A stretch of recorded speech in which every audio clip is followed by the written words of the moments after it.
بسم الله الرحمن الرحيم. الحمد لله رب العالمين، والصلاة والسلام على قائد الغر المحجلين نبينا محمد وعلى آله وصحبه أجمعين.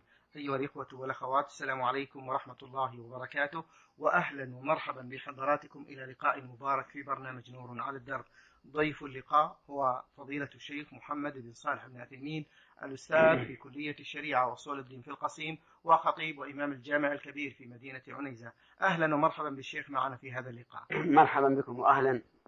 على بركة الله نبدأ هذا اللقاء برسالة السائل أبو عبد الرحمن. يقول فضيلة الشيخ حفظه الله: كثير من أئمة المساجد يقرؤون في الصلاة قراءة متسلسلة من البقرة وحتى سورة الناس في غير رمضان، وقيل أن هذا بدعة، ويحتج بعضهم بالمراجعة وضبط الحكم وإسماع الجماعة آيات مباركات من القرآن الكريم قل أن يسمعوها، فما رأي فضيلتكم في هذا؟ الحمد لله رب العالمين، وأصلي وأسلم على نبينا محمد وعلى آله وأصحابه ومن تبعهم بإحسان إلى يوم الدين. ذكر العلماء رحمهم الله أنه ينبغي للإنسان أن يقرأ في صلاة الفجر من طوال المفصل، وفي صلاة المغرب من قصاره، وفي الباقي من أوساطه.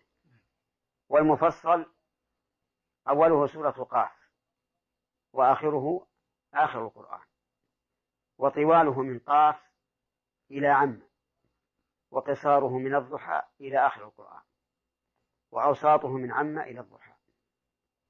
هكذا قال أهل العلم، والذي ينبغي للإنسان أن يفعل هكذا، لأن من الحكمة في ذلك أن هذا المفصل إذا ورد على أسماع الناس حفظوه وسهل عليهم حفظه. ولم أعلم أن أحد من أهل العلم قال إنه ينبغي أن يقرأ من أول القرآن إلى آخره متسلسلا ليسمع الناس جميع القرآن. ولا يمكن أيضا أن يسمع الناس جميع القرآن، لأنه سيبقى مدة ما انتهى إلى آخر القرآن، وسيتغير الناس يذهبون ويجيئون ولا يسمعون كل القرآن.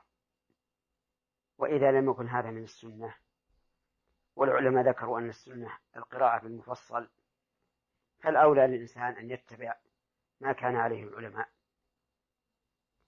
والفائدة التي أشرنا إليها من أن العامة إذا تكررت عليهم سور المفصل حفظوها لا تدرك بما إذا قرأ الإنسان من أول القرآن إلى آخره.